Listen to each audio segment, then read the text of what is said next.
Pasalnya keduanya diketahui beberapa kali memamerkan momen romantis di media sosial.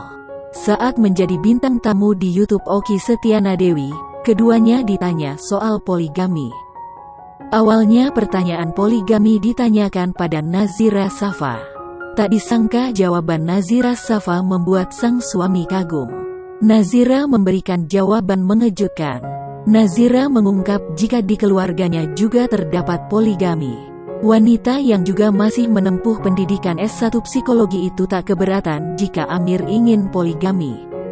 Nazira paham jika dirinya akan merasakan sakit hati saat suaminya menikah lagi. Adik Alvin Faiz itu hanya meminta doa terbaik untuk rumah tangganya. Dirinya memuji sang istri yang memiliki pemikiran yang luar biasa.